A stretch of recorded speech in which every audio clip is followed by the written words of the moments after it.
What's up, everyone? This is Kenny here from Property Stories. So today we're gonna do a question from audience. The question comes from Justin Chan 7308 from YouTube. So the question sounds like this: Hi Kenny, thanks for sharing all this valuable knowledge. Thanks for watching, Justin, and thanks for the question. I have a question to ask.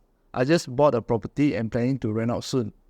Would like to make it more professional so that when tenants pay rental, it goes to a proper company bank account instead of a personal bank account. Also thinking it will be easier to separate business expenses as well. Could we open a sole proprietor for rent collecting purpose? The property is under personal name. Okay. The gist of the question is Justin wants to know whether it's advisable to open a company bank account and to receive rental, even the property under personal name. Okay.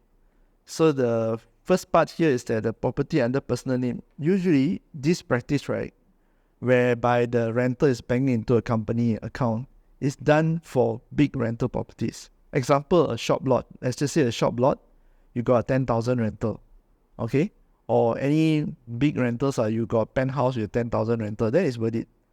Because you have to set up a member hut for that, and there is a cost there. That's one.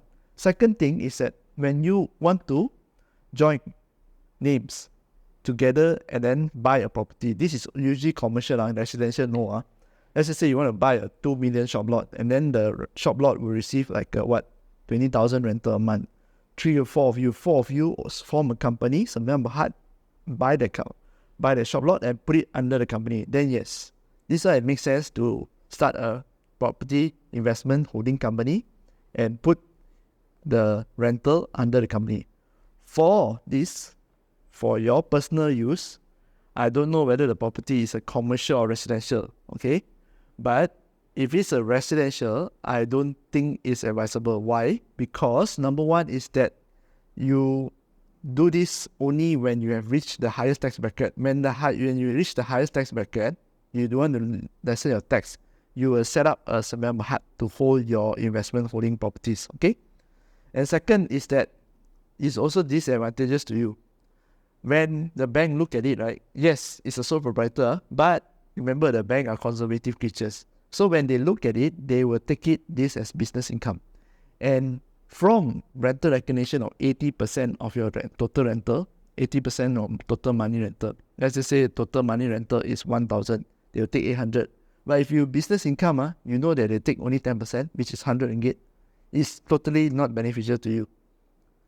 If you want to do this, you just go with my advice is just go and put it under your name and receive it under a personal bank account, and you declare income tax accordingly. There is a portion in the income tax, right, for individuals where pendapatan lain-lain. You check your borang BE, there's a section for pendapatan lain-lain. That is where you declare if you have any profit from the rental property. If you do not have a profit, please keep your receipts. Keep your receipts, because that only got profit and you will care. No profits, please keep your receipts. Okay? So I hope that helps. Justin, thanks for the question. If you have any more questions, please leave at the YouTube down below. General questions like this, I will do as much as I can to answer your question. Okay? If you have a burning question and you still need a personalized touch, you can sign up for my one-on-one consultation. The link is right down below. And if you have not subscribed to the channel, do hit the subscribe button. We talk about real estate, personal finance, investing and business in this channel. Okay? So I'll see you again in the next video. This is Kenny here from Property Stories. Bye-bye.